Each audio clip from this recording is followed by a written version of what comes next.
1904 में जब वो मिस्र में मुकीम था, इसने वहां द बुक ऑफ लॉ के नाम से एक किताब लिखी। करौली ने यह दावा किया है कि जब इसने ये किताब लिखी, उस वक्त उसके जिस्म पर लैम नामी बदरू गालिब थी। इसका कहना है कि लैम मिस्र के काने देवता हॉरिस का पैगंबर था।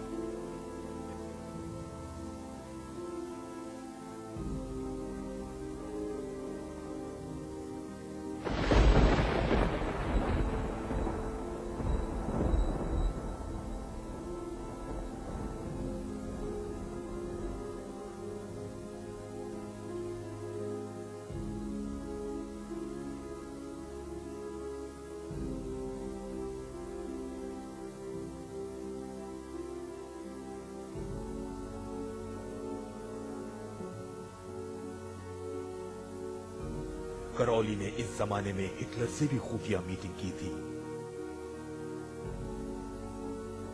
नए मजहब सिजनोलॉजी के बानी के बेटे रॉन हेबर्ट जूनियर का कहना है कि जिस पुरस्कार शख्सियत ने हिटलर को जादू के मंत्र बताए थे, उसी ने मेरे वालिद को भी तालीम दी थी। कई मुसन्निफीन का कहना है कि एक आंख वाले देवता की किताब बुक ऑफ लॉ ने हिटलर को बहुत मुतासिर किया था। हिटलर ने 1938 में लिखा था कि इसने एंटी क्राइस्ट से मुलाकात की थी। वो बहुत जालिम और गुस्ताख था, जिससे मुझे भी खौफ महसूस हो रहा था।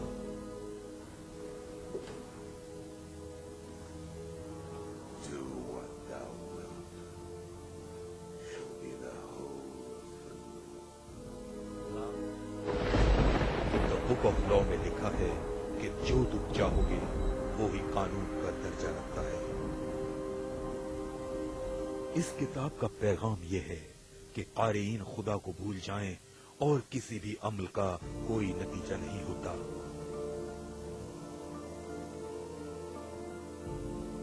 इसका मतलब यह है कि आप जो मर्जी आए करें, इसकी फिक्र मत करें कि कोई अंजाम होगा या नहीं। इस दुनिया में ही लुत्फ उठा लो, मौत के बाद कुछ नहीं।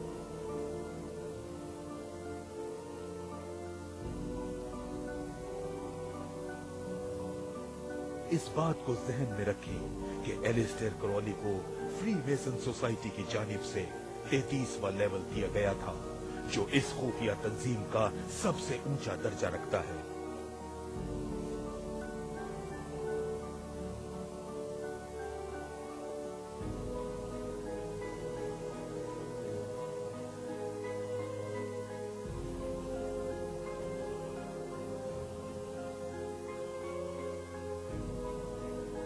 शैतान का चर्च एंटन लेवे नामी यहूदी ने कायम किया था।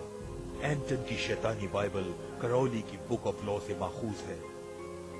शैतानी बाइबल में सबसे अहम ये नुक्ता बयान किया गया है कि इंसान को मुकम्मल सेक्युलर जिंदगी गुजारनी चाहिए।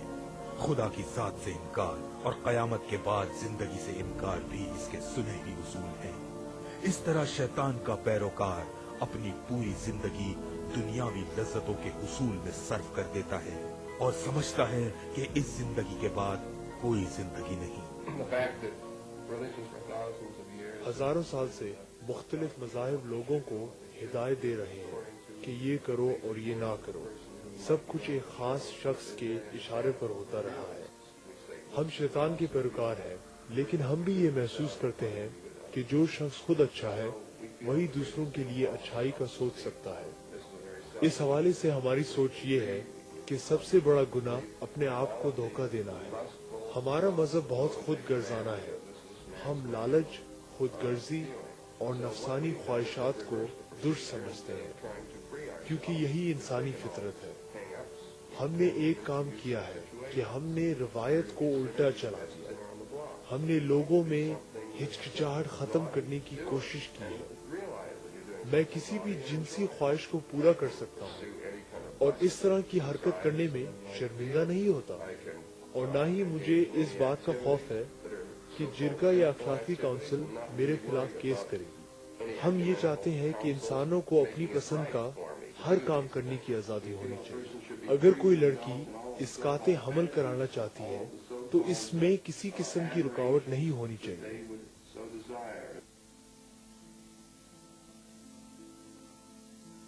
शैतानी मजहब और फ्री मेसन के दरमियान लिंक कहाँ है? And on the back of the dollar bill, there's a seal. Dollar के नोट पर एक सील है जिसे ग्रेट सील ऑफ अमेरिका कहा जाता है। इस सील के पीछे एक आंख वाली मखरूती इमारत है। ये मिसोनिक प्रोजेक्ट को जाहिर करती है, जिसमें लिखा हुआ है नोवस ऑर्डो सेकुलरम और फिर एन्युएट उचेप्टस, यानी उनका खुदा उनसे खुश है। दूसरे लफ्जों में, जिस खुदा पर वो यकीन रखते हैं वो उनके प्रोजेक्ट से खुश है। सवाल ये है, आखिर वो प्रोजेक्ट है क्या जिससे उनका खुदा खुश है? दरअसल ये मंसूबा दुनिया को मुकम्मल तौर पर सेकुलर बनाने का है और दुनिया से मजहब नाम की चीज को हमेशा के लिए खत्म कर देने का है। यही मंसूबा है जिसकी वजह से इसे कहा जाता है नोवस ऑर्डो सेकुलरम, एक नया सेकुलर ऑर्डर। अगर आप इसका तर्जुमा अरबी जबान में करें तो इसका मतलब निकलता है निजामुल आलमी दुनियावी, एक नया वर्ल्ड ऑर्डर या नया दुनियावी निजाम। और हम सब जानते हैं कि अरबी जबान में दुनिया का क्या मतलब निकलता है। इस्लाम में दुनिया को एक शराब से तशबीह दी जाती है जो आपको अबदी जिंदगी से दूर करता है। आप ये सोचते हैं कि आप इस जमीन पर हमेशा रहेंगे और अल्लाह के रास्ते से हट सकते हैं। यही अंसर इंसान को आखिरत से दूर करता है और ये ही शैतान का ख्याल है। Dunya is the illusory element of the world. It's that element that takes people away from the akhirah. And this is shaitan's game. ये बात भी दिलचस्प है कि चर्च ऑफ शैतान के ज्यादातर मेंबरान हॉलीवुड में मौजूद हैं। शैतान के चर्च में सबसे अहम इमेज बकरे के सर वाले देवता बेफोमेट की है। बेफोमेट की बदरू को शैतान के सींगों वाले टॉरेन से उजागर किया जाता है।